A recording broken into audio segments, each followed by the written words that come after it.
हम पिछले वाले डिस्कशन के अंदर हम लोगों ने मैसेजिंग के बारे में बात की थी, जहाँ पे ये बताया था कि हम लोग किसी को अगर मैसेज भेजना चाहते हैं तो हम जनरली उसका यूज़र आईडी को हम मैसेज भेजते हैं, कभी भी नोड को मैसेज नहीं भेजा जाता है, एक यूज़र दूसरे यूज़र को भेजता है।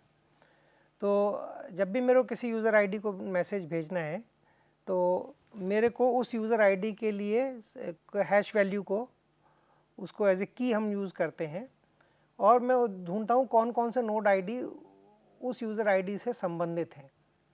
तो उसमें यूज़र आईडी को लूँगा, उसके अंदर कॉपी 1 या कॉपी 2 करके उसकी हैश वैल्यू को कंप्यूट कर सकता हूँ और उस हैश वैल्यू को कंप्यूट करके मैं नोड आईडी को ढूंढ सकता हूँ। नोड आईडी चूँकि वहाँ पे फिर वो डिजिटली साइंड होगी उस यूज़र से, सो कोई और यूज़र आर्बिट्ररी अपने नोड आईडी को किसी और यूज़र आईडी के साथ सबमिट नहीं कर सकता जब तक कि वो खुद यूज़र आईडी का प्राइवेट की उसके पास ना हो। ये पहले हम ये डिस्कस कर चुके हैं। तो इस केस में जब मेरे को उन लोगों का नोड आईडी मिल जाएगा, मान लीजिए एक अगर किसी यूज़र को भेजना चाहता है तो मान लीजिए b@some डोमेन, क्योंकि हम मेल आईडी को यूज़ कर रहे हैं, तो उसको जब ये क्वेरी भेजेगा तो मान लीजिए रूट 1 के पास गया ये क्वेरी, जो कि जहाँ पे यूज़र का नोड आईडी की लिस्टिंग है और यूज़र का सर्टिफिकेट भी होगा वहाँ पर।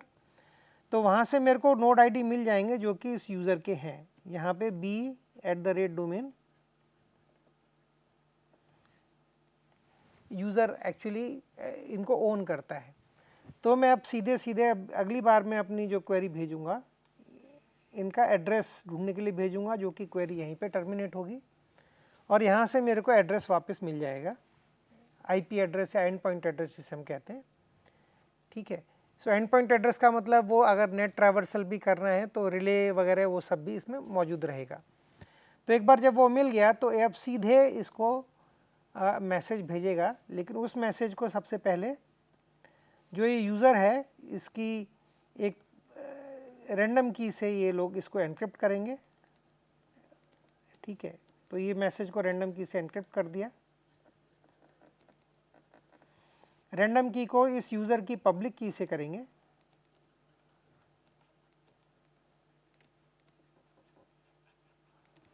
और इस मैसेज को यहाँ पे पूरे को हम साइन करेंगे, जो भी यूज़र इसको भेज रहा है। तो हम साथ में ये भी लिखेंगे किसने भेजा है, जिससे को डिकोड कर सके। ठीक है, तो इसी मैसेज के अंदर कहीं पर जिसने सेंडिंग यूज़र का आईडी होगा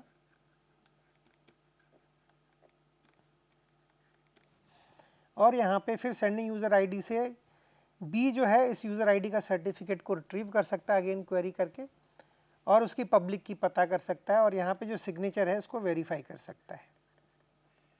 अगर ये सिग्नेचर वेरीफाई नहीं हो पाते हैं तो सर्टिफिकेट ऑथेंटिक नहीं है। तो आप जब भेजते हैं आप उसको साइन करते हैं, लेकिन अब ये एनक्रिप्टेड है तो कोई और इसको पढ़ नहीं सकता एक्सेप्ट कि डेस्टिनेशन यूज़र आईडी के अलावा। डेस्टिनेशन यूज़र आईडी अपनी प्राइवेट की से इस रैंडम की को रिट्रीव करेगा, रैंडम की से पूरे मैसेज को करेगा। ठीक है, मैसेज में जो पहला यूज़र आईडी मिलेगा और इसमें मैसेज के साथ में हैश भी होता है। तो जब ये डिक्रिप्ट किया जाता है तो हैश मैच करना चाहिए कंटेंट से। अगर कंटेंट मैच नहीं करता है तो बीच में कहीं करप्शन हो गया है या मेरे को गलत मिल गया है, इसमें कुछ ना कुछ प्रॉब्लम है, तो हम डिस्कार्ड कर देते हैं मैसेज को। अगर ये मैच कर गया तो यूज़र आईडी निकालते हैं, सर्टिफिकेट ढूंढते हैं और सिग्नेचर को मैच करते हैं, फिर इस मैसेज को हम प्रॉपर ऑथेंटिक मैसेज उस यूज़र से एक्सेप्ट कर लेते हैं। ठीक है, और इस रिकॉर्ड को अगर हम चाहें एज ए लीगल रिकॉर्ड भी रख सकते हैं, क्योंकि हम सिग्नेचर को वेरीफाई कर सकते हैं। तो ये एकल मना नहीं कर सकता है कि मैंने नहीं भेजा था ये मैसेज, तो डायरेक्टली भेजा जा सकता है। फिर मैंने ये भी बताया था कि मान लीजिए अगर ये सारी मशीन ऑफ है, कोई भी मशीन ऑन नहीं है बी की, तो उस केस में ए क्या कर सकता है, बी के लिए अब मैसेज स्टोरेज के लिए हम लोग एक अलग से DHT लेयर बना सकते हैं, या जो जेनरिक स्टोरेज लेयर है उसमें भी इसको स्टोर किया जा सकता है। तो हम इसमें b@domain इसका जो रूट नोड है, जो कि ये रूट 1 होगा, हम मैसेज इसको डिस्पैच कर देंगे। हम पहले रूट 1 का एंड पॉइंट एड्रेस निकालेंगे इसी तरीके से, तो ये रूट 1 का या रूट 2 का जिसका भी करना है, ये ऑटोमेटिकली रूट 2 पे भी पब्लिश होगा बिकॉज ये साइक्लिकली रीपब्लिश होते रहते हैं, ठीक है। तो जब यहाँ रूट 1 से फिर ये वापस मेरे को एंड पॉइंट एड्रेस मिलेगा, अब मैं इसको सीधे मैसेज को यहाँ डिपॉजिट कर सकता हूँ रूट 1 के पास। रूट 1 इस एनक्रिप्टेड मैसेज को रख लेगा अपने पास। अब ये मैसेज कोई और पढ़ नहीं सकता है, ये रूट 1 भी नहीं पढ़ सकता है, ठीक है। और ये यहाँ पे मैसेज को रखते वक्त ये मार्क कर लेगा कि ये मैसेज जो आया था ये आया था b@ इसके की के लिए। तो इसका हैश वैल्यू कंप्यूट करके जो भी हैश वैल्यू है उसको एज ए की हम यहाँ पे रख सकते हैं, ठीक है। तो जब भी b@ डोमेन ये यूज़र वापस आएगा उस समय ये रूट 1 को कनेक्ट कर सकता है और ये उनसे रिट्रीव कर सकता है कि जो भी इस हैश से मेरे यूज़र आईडी के जो भी हैश वैल्यू से मैच करती हुई कीज़ हैं उनको मेरे को वापस कर दो। तो ये उन सारी कीज़ को की वैल्यू पेयर्स को निकाल देगा, तो ये मैसेज बी के पास पहुंच जाएगा इस तरीके से। इसमें टाइमर हम लोग 6 महीने का या 5 साल का तो नहीं रखेंगे, इसमें 1 या 2 हफ्ते का रख सकते हैं। अगर मैसेज डिलीवर नहीं होता उस पीरियड में तो मैसेज को डिस्कार्ड कर सकते हैं, ठीक है। अब इसमें हम अगले स्टेप पे आते हैं कि मेलिंग लिस्ट कैसे बनाई जाएगी। तो मेलिंग लिस्ट बनाने के 2 तरीके हैं। तो पहले मैं पहला तरीका बताता हूँ जो हम लोग इम्प्लीमेंट कर सकते हैं। सो मेलिंग लिस्ट हमेशा एक लिस्ट के नेम या आइडेंटिफायर से आइडेंटिफाई होती है। बेसिकली ग्रुप एड्रेस की तरह होता है, ग्रुप मेलिंग एड्रेस। जैसे हमारे यहाँ अगर हमें एकेडमिक स्टाफ को IIT कानपुर में मेरे को मैसेज भेजना है तो हम इसको बोलते हैं lists.iitk.ac.in। जो इस लिस्ट के मेंबर हैं खाली वही आ सकते हैं। जब भी मैसेज भेजता हूँ मैं, जैसे मैं ए हूँ और मैंने मैसेज भेजा, ये जाएगा SMTP सर्वर के पास। SMTP सर्वर के अंदर इस डोमेन के लिए SMTP सर्वर इसको हमेशा हैंडओवर करेगा लिस्ट सर्वर को। लिस्ट सर्वर के लिए मेलमैन करके ओपन सोर्स एक टूल अवेलेबल है, ओपन सोर्स सिस्टम जो एज ए लिस्ट सर्वर काम करता है, उसको एक्चुअली यूज़ करते हैं। तो ये जो मैसेज है अब इसके पास पहुंच जाएगा। तो एकेड स्टाफ की पूरी मेलिंग लिस्ट होगी। एकेड स्टाफ लिस्ट के अंदर कौन कौन मेंबर हैं, तो हमारे जितने भी फैकल्टी मेंबर हैं, जितने एकेडमिक इंजीनियर्स हैं, रिसर्च इंजीनियर्स हैं, रिसर्च स्टाफ है, वो सब इस लिस्ट के अंदर लिस्टेड होते हैं। ये कंप्यूटर सेंटर इसमें डालता है। तो ये लिस्ट सर्वर अब एक एक करके एड्रेस को चूज़ करता है, उस मैसेज की कॉपी को SMTP सर्वर को उस यूज़र के लिए भेजता है। तो हमारे एक सेंट्रल स्टोरेज होता है, इसमें हर यूज़र का स्टोरेज है, तो हर बार हर उस यूज़र के लिए डिपॉजिट करते जाता है ये मैसेज की कॉपी बना के। इसमें बाकी समस्या यही है कि मैसेज तो एक ही है।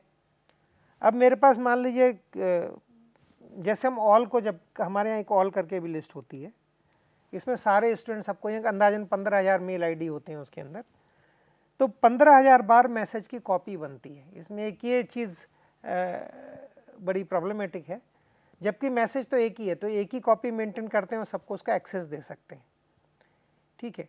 लेकिन उसके लिए हमें एक स्पेशल फिर क्लाइंट चाहिए होता है जो कि काम कर पाए। तो ये SMTP सर्वर के कुछ इम्प्लीमेंटेशन में ऐसा रहता है कि वो हम इसको स्टोर तो एक ही जगह करते हैं। लिस्ट सर्वर जब भेजता है तो लिस्ट सर्वर उसको एक जगह स्टोर कर लेता है यहाँ पे। ये SMTP के इम्प्लीमेंटेशन में होता है किसी में। और जब भी मैं उसको देखता हूँ तो उसको मालूम होता है मेरे को यहाँ से देखना है, तो हर कोई एक ही मैसेज को देख रहा होता है। कायदे से उसकी 15,000 कॉपियाँ नहीं बनी होती हैं, ठीक है, ऐसा पॉसिबल होता है। तो चूँकि हमारे पास अभी SMTP सर्वर नहीं है, हमारे पास तो ये मैसेजिंग सिस्टम है, और हमारे पास हम ये इतनी बड़ी लिस्ट भी मेंटेन नहीं करेंगे, ठीक है। इसके लिए तो ये सर्वर के पास लिस्ट सर्वर भी चाहिए होगा, तो हमें ये दोनों चीज़ नहीं है। अब हमें इसके बगैर करना है इस चीज़ को एक पीयर टू पीयर सिस्टम में। तो इसका एक तो जो पॉसिबल तरीका है, हम एक लेयर डिफाइन करते हैं। तो मैंने जैसे कोई मेलिंग लिस्ट है all@list.itk, मतलब किसी तरीके से मैं उसको आइडेंटिफाई करूँगा ये लिस्ट है, और जो लोग उसको सब्सक्राइब करना चाहते हैं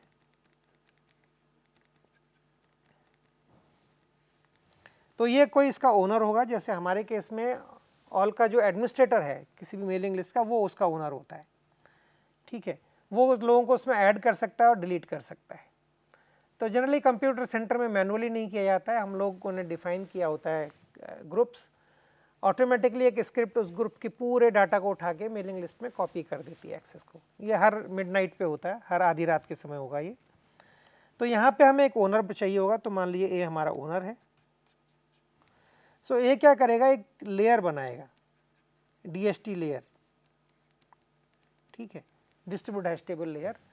तो इसमें लेयर की आईडी जनरेट करनी होगी, तो जो भी लेयर की आइडेंटिफिकेशन है और ओनर, हम इसको जोड़ के एक लेयर की आइडेंटिफिकेशन जनरेट कर सकते हैं,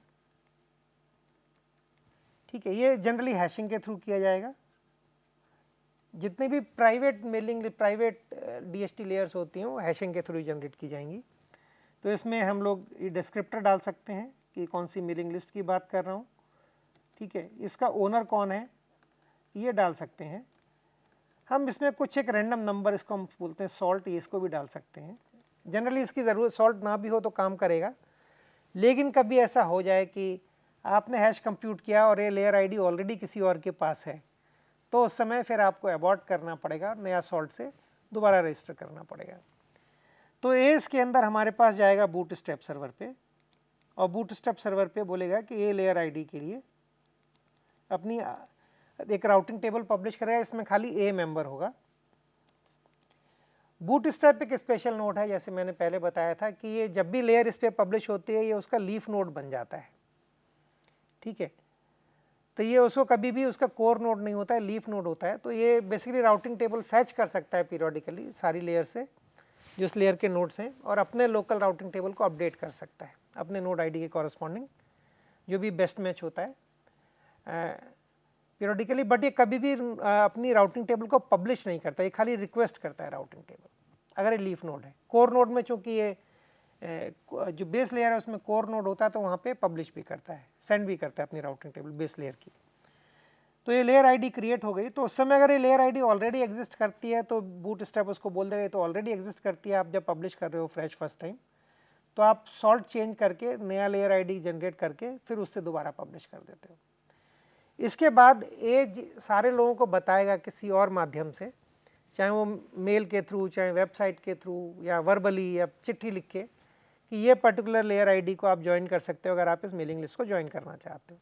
तो अगर बी उसको ज्वाइन करना चाहता है, जैसे मैंने बताया कंप्यूटर सेंटर के अंदर जो एडमिन है मेलिंग लिस्ट का वो ऐड करता है यूज़र को, तो यहाँ पे बी जब है इस मेलिंग लिस्ट को ज्वाइन करना चाहता है, इसको ए को रिक्वेस्ट भेजना पड़ेगा। बी को किसी तरीके से पता है कि ए ओनर है और ये मेलिंग लिस्ट की लेयर आईडी है, तो बी जब उसको रिक्वेस्ट भेजेगा तो बी उसको एक सर्टिफिकेट इशू करेगा, मेंबरशिप सर्टिफिकेट मेलिंग लिस्ट का, ठीक है।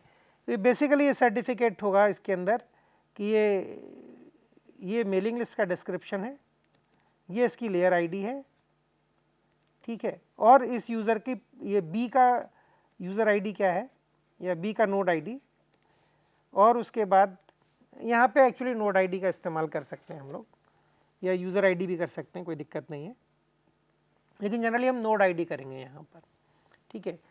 तो कोई यूज़र अगर 5 नोड आईडी पे है, पाँचों से मेलिंग लिस्ट को ज्वाइन करता है, तो उन पाँचों के नोड आईडी को वहाँ पे डालना पड़ेगा, ठीक है। तो हम एक्चुअली नोड आईडी जोड़ सकते हैं। तो बी की यूज़र आईडी है, और ये जो मैसेज है, जो सर्टिफिकेट है, ये बी की यूज़र आईडी के, जो बी यूज़र आईडी जो है उसके प्राइवेट की से डिजिटली साइंड है, ठीक है। तो बी यूज़र आईडी का पब्लिक की हम निकाल सकते हैं और सिग्नेचर वेरीफाई कर सकते हैं, हर कोई कर सकता है ये। और ये इसने अपना नोड आईडी भी दिया हुआ है कि ये नोड आईडी है जो पार्टिसिपेट कर रहा है इसके अंदर। और इसके अलावा अब चूंकि नोड आईडी में किसी और का नोड आईडी न डाल दूँ सर्टिफिकेट में, मैं नोड आईडी की प्राइवेट की से भी इसको साइन कर सकता हूँ। तो वाकई में नोड आईडी मेरे पास है तभी ये साइन हो पाएगा, अदरवाइज नहीं हो पाएगा, ठीक है। ये दूसरा सिग्नेचर होगा।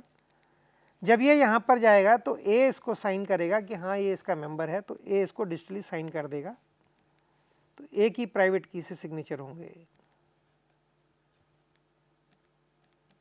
ये हुआ मेंबरशिप सर्टिफिकेट, ठीक है।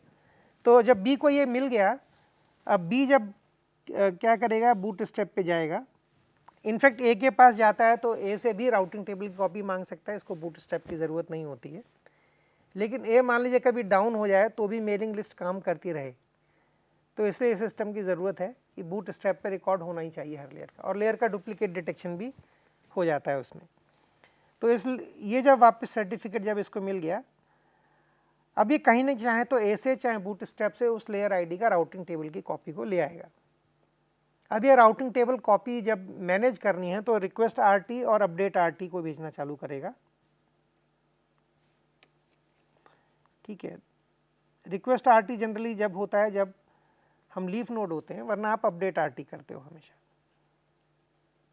किसी और से अपडेट आरटी या रिक्वेस्ट आरटी आता है तो आप अपनी राउटिंग टेबल की कॉपी भेजते हो। लेकिन अब इसमें जब भी अपडेट आरटी या रिक्वेस्ट आरटी भेजना होता है, इसको आप साइन करते हो और अपना ये सर्टिफिकेट भेजते हो। ठीक है, तो इस सर्टिफिकेट से मैं वेरीफाई कर सकता हूँ ए के पब्लिक की से, क्योंकि जो भी उसका मेंबर है उसके पास ए का सर्टिफिकेट होगा ओनर का। ठीक है, वो वेरीफाई कर लेगा कि हाँ ये वाकई में ये यूज़र आईडी मेंबर है और ये यूज़र आईडी ने इसको साइन किया, तो मैं जो इससे राउटिंग टेबल कॉपी आ रही है तो ये वाकई में उस लेयर का मेंबर है। तो जब उस लेयर के मेंबर से राउटिंग टेबल का अपडेट आएगा तभी मैं राउटिंग टेबल अपडेट करूँगा, किसी और से नहीं करूँगा कभी भी। तो इसका मतलब होता है कि जो ये लेयर के अंदर जो भी राउटिंग टेबल होगी उसमें वो सारे नोड उस लेयर के मेंबर होंगे। ठीक है, और ये मेंबरशिप को हम कंट्रोल कर सकते हैं, ये डिसाइड कर सकता है कौन इस लेयर का मेंबर होगा कौन नहीं होगा। ठीक है, साथ में ए चाहे तो एक एन्क्रिप्शन की भी दे सकता है जिससे कि एक एन्क्रिप्टेड मैसेज रहे, लेकिन किसी यूज़र को अगर मिल जाता है एन्क्रिप्टेड, वो डिक्रिप्ट करके औरों को डिस्ट्रीब्यूट वैसे तो कर सकता है, तो सिक्योरिटी का इतना कोई इशू तो है नहीं, लेकिन जनरली ऐसा किया जाता है। तो हर किसी को ए से की भी मिलती है कि जिससे मैसेज एन्क्रिप्ट होंगे इसके अंदर। अब इस लेयर में बहुत सिंपल है, हम एक और राउटिंग यूज़ करते हैं, उसको बोलते हैं ब्रॉडकास्ट राउटिंग। अभी मैं उस पर आता हूँ। तो पहले मान लेते हैं ब्रॉडकास्ट किसी तरीके से होता है। तो अगर ये हर जो भी सोर्स जो भी ए है जो मेलिंग लिस्ट में इसको भेजना चाहता है, किसी को भी मैसेज भेजना है, वो मैसेज वो खुद नहीं भेज सकता है इसके अंदर। ठीक है, मतलब चाहे तो भेज सकते हैं अगर ब्रॉडकास्ट राउटिंग अलाउ करता है तो इस केस में दोनों चीज़ें पॉसिबल हैं, ना भी हो पाए कि खाली ए ही मैसेज भेज सकता है, तो उस केस में बाकी सबको ए के अलावा बाकी सबके मैसेज रिजेक्ट करने होंगे। बी चाहे तो कोई भी नोड उस मैसेज को अपनी इस राउटिंग टेबल में देखेगा, जितने नोड हैं उनको मैसेज को फॉरवर्ड कर देगा। तो ब्रॉडकास्ट राउटिंग में बहुत खास बात होती है टोपोलॉजी में। अभी मैं इस ब्रॉडकास्ट राउटिंग पे आऊँगा। अभी मान लेते हैं कि ब्रॉडकास्ट राउटिंग होती है, यहाँ से पैकेट गया तो पैकेट की एक कॉपी बन के इधर जाएगी, इधर से पैकेट आएगा तो एक कॉपी इधर चली जाएगी। यहाँ पे चूंकि इसको एक ही जगह पहली कॉपी मिल गई है, दूसरी कॉपी को रिजेक्ट कर देगा। ठीक है, ये किस तरीके से करते हैं सीक्वेंस नंबर को और सोर्स आईडी के थ्रू, वो मैं बाद में बताता हूँ। तो अगर ये चीज़ पॉसिबल है तो कहीं से भी मैं शुरू करता हूँ तो इस मैश के अंदर ये प्रोपेगेट होकर सब जगह पहुँच जाएगा और हर नोड खाली एक ही बार इस पर्टिकुलर मैसेज को फॉरवर्ड करेगा। पहली बार के बाद दूसरी तीसरी बार जब भी मैसेज मिलेंगे उनको डिस्कार्ड कर देगा, वो किसी और ऑल्टरनेट पाथ से आ रहे हैं। ठीक है, तो इसका मतलब अगर बी को सबको मैसेज भेजना है तो इसके अंदर ये प्रोपेगेशन बहुत फास्ट होता है इस मैश नेटवर्क के अंदर। ठीक है, और चूंकि हम लोग पार्टीशन लॉगरिथमिक पार्टीशनिंग के थ्रू काम कर रहे हैं, तो पहली बार के अंदर ही मैं दूसरे आधे पार्ट के लिए मैसेज को कर देता हूँ। हर बार सर्च में आधा स्पेस कम होते जाता है। तो जनरली log to n अगर बाइनरी पार्टीशनिंग है, अगर ये जो हम लोग कॉर्ड टेपेस्ट्री हाइब्रिड यूज़ कर रहे हैं वहाँ पे हम लोगों की पार्टीशनिंग बेस 16 है, तो log of 16 of n हमारे केस में इतने स्टेप्स के अंदर अगर n total number of user हैं, ये मैसेज सब तक पहुँच जाएगा जो भी इस नोड के अंदर है। ठीक है, तो इस तरीके से मैसेज ब्रॉडकास्ट राउटिंग के थ्रू इस पर्टिकुलर में एक तरीके से मल्टीकास्ट हो रहा है, ये सबके पास पहुंच जाता है। लेकिन इसमें एक ये संभावना ये भी रहती है कि मान लीजिए कोई नोड ऑफ हो जाए तो क्या करेंगे हम। ठीक है, कोई नोड टर्न ऑफ हो गया तो इसके लिए हम लोग क्या करते हैं कि हर नोड जब मैसेज रिट्रीव करता है तो उसकी राउटिंग टेबल में वो दूसरा नोड है नहीं, तो हर नोड इस मैसेज को जो भी ब्रॉडकास्ट से मिल रहा है उसको कुछ समय के लिए रखता है, मान लीजिए 1 हफ्ते के लिए। एक हफ्ते के भीतर कोई भी नया नोड आता है राउटिंग टेबल में, कोई भी अपडेट होता है, हर नए नोड की एंट्री जो राउटिंग टेबल में होगी उसको उसकी कॉपी भेज दी जाएगी। ठीक है, जो पिछले जो भी मेरे मैसेज आए हैं, ये मानते हुए उनको मैंने पहले भेजा नहीं था। तो इस प्रकार से कभी कभी आप लोग टर्न ऑफ भी हो जाते हैं। जैसे ही आप ऑन होंगे तो आपको अपने नेबरहुड से आपको वो सारे मैसेज उस लेयर के मिल जाएंगे जो आपने रिसीव नहीं किए थे। ठीक है, और ये बहुत ही स्केलेबल है। इसके अंदर अगर पूरी दुनिया के जितने 8.3 बिलियन, ठीक है, अगर इतने लोग भी होते हैं तो भी हम लोग 830 करोड़ अंदाजन, ठीक है, इनके अंदर भी हम लोग आसानी से इसको करीबन 8 से 9 सेकंड में, हर नोड को खाली अपने नेबर्स को भेजना है। ठीक है, अगर हम खाली बाइनरी भी करते हैं, एक खाली 2 लोगों को भेजता है, फिर अगला आदमी 2 को भेजता है, तो हम लोग टोटल 64 स्टेप्स के अंदर, तो ये लास्ट में जाते जाते हम लोग हर बार दुगने होते जाते हैं। ये पहली बार 2 की पावर 0 था, 2 की पावर 1, 2 स्क्वायर, 2 की पावर जब 63 होगा तो हम लोगों ने 1 जमा 2 जमा इतने लोगों को इतने स्टेप्स में हम लोगों ने भेज दिया होगा। इसको जब जोड़ते हैं तो ये वैल्यू आती है हमारे पास, ये ज्योमेट्रिक प्रोग्रेशन है, तो हो जाएगी 1 2 की पावर 64 माइनस 1 2 माइनस 1 2 की पावर 64 माइनस 1, ये बहुत बड़ा नंबर होता है।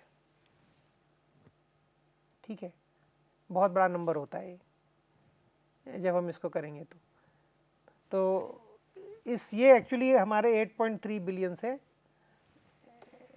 छोटा ना, ये एक्चुअली बड़ा नंबर है ये इस समय।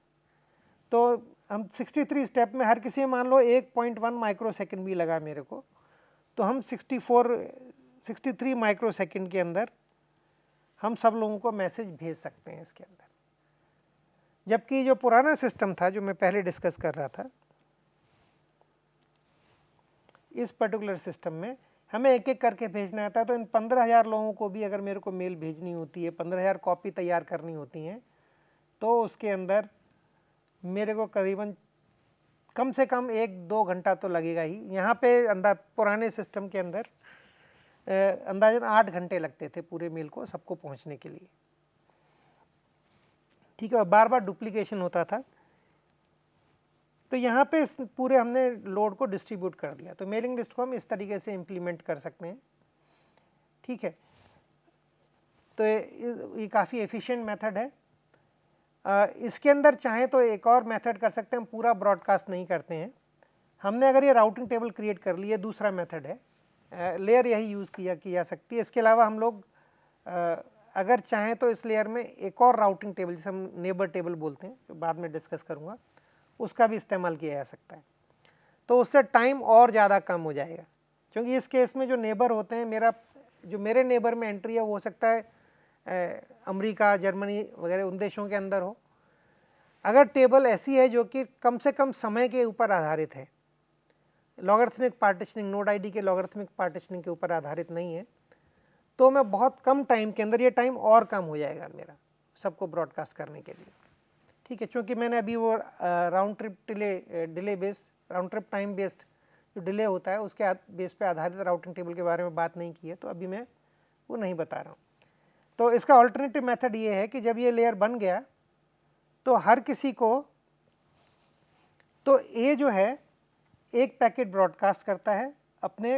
अब हम एक बना रहे हैं इसके अंदर मल्टीकास्ट टेबल, एक्चुअली ये बाद में दोबारा फिर काम आएगा जब हम ओवरलेड मल्टीकास्टिंग पे जाएंगे। तो इस मैसेज को हम बोलते हैं बीकन मैसेज। छोटा मैसेज होता है, बड़ा मैसेज नहीं होगा ये। इस बीकन मैसेज को मैंने भेजा और ये बीकन ब्रॉडकास्ट राउटिंग से सबको गया। तो जिसको पहला बीकन मैसेज जिस भी नोड से मिलता है वो उसको अपना पेरेंट मान लेता है। ठीक है, तो एक तरीके से हम फिर डिस्ट्रीब्यूशन ट्री क्रिएट हो जाता है। तो ये डुप्लीकेट मैसेज जो जा रहे हैं ये नहीं जाते हैं उस केस में। तो इस केस में मान लीजिए अगर ये ऐसा होता है, तो इसने अगर भेजा तो इसने एक ही तरफ को मैसेज भेजेगा। ठीक है, जो भी राउटिंग टेबल में है ये इस तरीके से होगा। ए ने मैसेज भेजा ब्रॉडकास्ट राउटिंग में। तो ये टेबल क्रिएट हो गई, ये यहाँ तक आया, ये डुप्लीकेट है तो इसको पेरेंट में काउंट नहीं करते हैं। तो सबको अपना पेरेंट पता चल गया। तो ये जो रेड लाइन है इसकी उल्टी दिशा में आपको मालूम है कि ये क्लोजेस्ट नोड है अगर मेरे को सोर्स की तरफ या ए की तरफ जाना है तो, ठीक है। जो ये मैश वाला पहले मेथड था, ये कोई भी अगर मेलिंग लिस्ट में डालता है उसके लिए है। यहाँ पे अगर ए मैसेज भेज रहा है ये उसके लिए बहुत अच्छा मेथड है, ठीक है, क्योंकि उस केस में ट्री ऑप्टिमाइज अपने दूसरे तरीके से होता है। हर नोड के लिए कोई भी ट्रांसमिट करता है, ट्री उसके लिए ऑप्टिमाइज होता है। यहाँ पे ए के लिए ऑप्टिमाइज्ड है। तो एक बार जब ये हो गया तो ये पीछे हम लोग फिर इसमें रिवर्स में इनको बोलते हैं कि आप अपने पेरेंट को बोलो कि हम इस मल्टीकास्ट ट्री को ज्वाइन कर रहे हैं। तो ये हर कुछ मिनट बाद भेजना है। तो ये अपनी एक यहाँ पे एंट्री मेंटेन करता है कि मेरा चाइल्ड ये है। ऐसे ये यहाँ पे भेजेगा तो ये नोट करेगा मेरा चाइल्ड ये है, ठीक है। तो ये चाइल्ड की एंट्री अब क्रिएट हो जाएंगी। तो रेड वाली जो है चाइल्ड की एंट्री हो जाएंगी एक तरीके से। तो ए को जब भी मैसेज भेजना है तो अपनी चाइल्ड की लिस्ट को देखेगा और मैसेज उन्हीं को भेजेगा। ये यहाँ से जो मैसेज अब खाली रेड लाइन की तरफ को प्रोपगेट करेंगे, ये जो ब्लैंक लाइन्स हैं इन पे प्रोपगेट नहीं करेंगे, ठीक है, क्योंकि अब वो आप अगर पेरेंट हो तो आपके चिल्ड्रन कौन है उसके ऊपर आधारित है। तो इससे और थोड़ा एफिशिएंट कर सकते हैं, लेकिन ये ए के लिए रूटेड होता है, मतलब ए के लिए एफिशिएंट होता है, बाकी नोड्स के लिए एफिशिएंट नहीं होगा ये। तो उस केस में जो इसके और भी वर्जन पॉसिबल हैं, लेकिन आई थिंक ये वाला जो मेथड है, ये जो मैश वाला मेथड है, ये कहीं बेहतर मेथड है मेलिंग लिस्ट को इम्प्लीमेंट करने के लिए ये, और ये काफ़ी एफिशिएंट होता है। इसके साथ ही मैं यहाँ पे अभी रोकता हूँ। और आज हमने मेलिंग लिस्ट के बारे में, मेलिंग लिस्ट कैसे इम्प्लीमेंट किया जाएगा एक अलग से DHT लेयर क्रिएट करके और ब्रॉडकास्टिंग को यूज़ करके, वो डिस्कस किया है। अगले वाले डिस्कशन के अंदर हम लोग ब्रॉडकास्ट राउटिंग को डिस्कस करेंगे, क्योंकि वो बहुत ही इम्पॉर्टेंट है और कई जगह इस्तेमाल किया जाएगा उसका। Thank you.